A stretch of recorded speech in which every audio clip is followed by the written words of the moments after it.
What do you make of this now that finally the government says what you said in that interview, the spigot stops, but the spigot had been running for a while? Well, I think the government is doing the right thing. I mean, they really have worked hard. They've worked long. It's a mess. It's a mess far greater than most people thought we'd ever be in. And if you remember, a year and a half ago, you and I spoke, and I said that, the world is going to be in for a very tough period of time. All right. That was on the day that Lehman Brothers had been allowed to collapse. That was also the last time I interviewed Donald Trump. No, I'm kidding. There were a few more times after that. But his view of the financial meltdown then, and, of course, deciding whether it was wise to rescue some firms versus others, it's still been a debate 10 years on.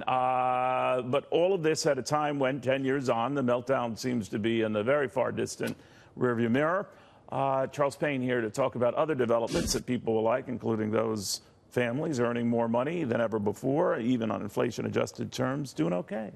Yeah, we got an amazing thing going on here. Of course, yesterday with the report on median income, I went through the numbers, and I tell you what struck me most. You've got 9 categories, 200,000 is the highest bracket. Every racial group has seen their numbers increase in that big time. Year over year, in fact, Asians at 15% of the households in the top earnings bracket, but record numbers for blacks, Hispanics, Asians, just phenomenal stuff. When you go back, though, when you scale into the middle, you can see why there's still a lot of anxiety and why people might be saying, hey, something is wrong with the system. A lot of folks bottlenecked. In fact, the 15 to 25,000 number actually went up year over year. So, that range for that middle to lower middle class range, people get stuck. When you break out through there, upward mobility is phenomenal. Now, a little more than half the American people are involved in this market, right? So the argument has always been that's what could keep it going if more people participate and all. But it stays stubborn at that rough level. And I'm wondering why. Or do some people feel that well, I can't get in now, I missed my opportunity, or I remember what happened, let's say you're a young person, to my mom or dad 10 years ago, I want nothing to do with it. Some is distrust. Some is just fear of the markets in general, like I've missed it. As soon as I get in, it's going to go down. People always tell me that. Charlie, you don't want me in this bad boy. As soon as I get in, it's going to go down. What do you tell them? We were talking about that during the break. It's so difficult, but people really believe it. And that really the fact of the matter is people have poor investment histories. They think they're investing in the market when they buy one stock and see how it goes. Or they think, they want to buy a cheap stock, so they buy the stock that's trading at $1. Used to be $20 a share. Now it's $1 and it's cheap. They'll never buy a stock that's $200 because it's already gone up. So, there's a lot of mistakes that people carry with them. It's like the weight of the world, and it stops them from participating in the market. Now, I know you have to tell them what to get into to dip their feet in the water. How long do you tell them to stay? I know it would depend on the stock or the investment, but that seems to be the big bugaboo, right? I think investing should be a lifelong endeavor. Now, it doesn't mean you always have to be 100% invested, but it's a lifelong endeavor. Maybe there'll be times when you're sitting at 20% cash. But the idea is you rotate out of the names eventually that no longer have the valuation. I tell people chase the fundamentals. Don't chase performance. If a stock goes from 20 to 30, it may go higher, but why did it go up there? There are a lot of stocks right now that have gone up dramatically and are still cheap. Amazon arguably is cheaper right now than it was 1,000 points ago. So you're not put off by an issue that's run up very far and very fast or disproportionately benefited the NASDAQ 100, like an Amazon, like Intuit, some of these other names? Not Amazon. The numbers are phenomenal. The fundamentals are phenomenal. And they're making money beyond cloud now. They're taking market share. The margins are expanding. Everything that you want to see in a company that you would say ideally is a great investment, because you got to think of it as owning a business.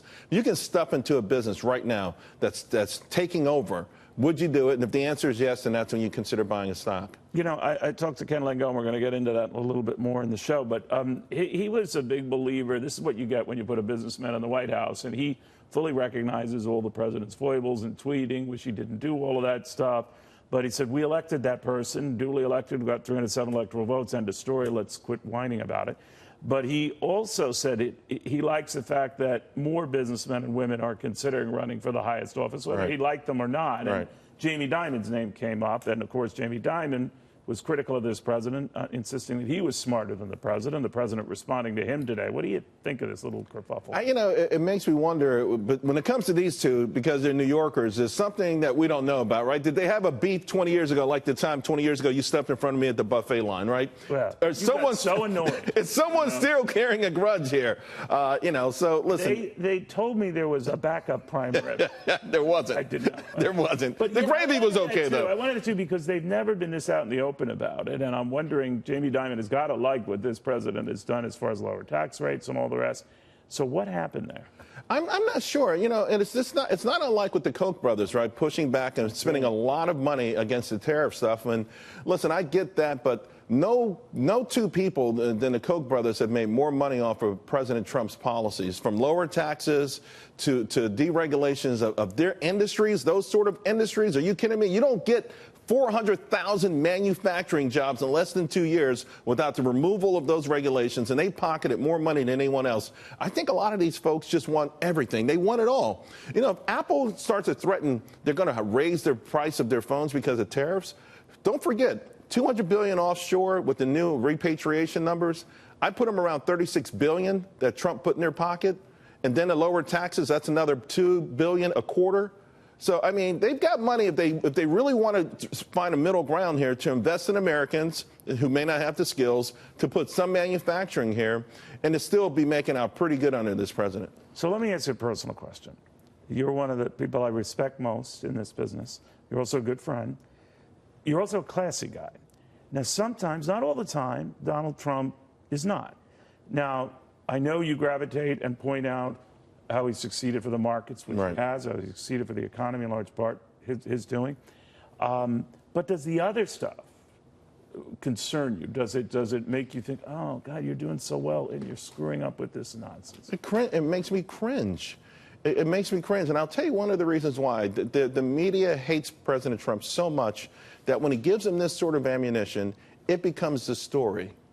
So the person that might be motivated to get off their sofa, if the headline tomorrow on every newspaper was median incomes at an all-time high, job openings at 6.9 million, the person that might have otherwise been motivated from watching a different channel and saying, golly, you know what, I'm going to get into this, won't even hear the story. We'll never know that this is happening until eventually they hear from their friends. So he's feeding the fire.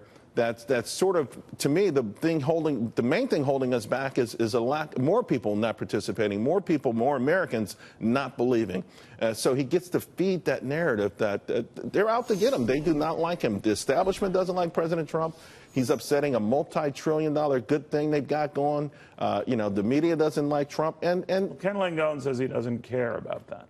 Yeah, Ken Langone doesn't care about it. But for me, as someone who wants to see those people stuck, we talked about earlier in the conversation, those people stuck right there. Fair enough. I want to see those people get through. And I bet you if President Trump only talked about the positives, didn't take the bait, they would hear about it because they would have no choice, and that could motivate even more Americans.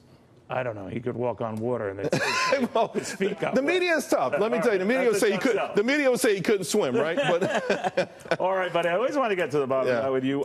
Charles Payne, one of the best eggs in this business, my friends. All right.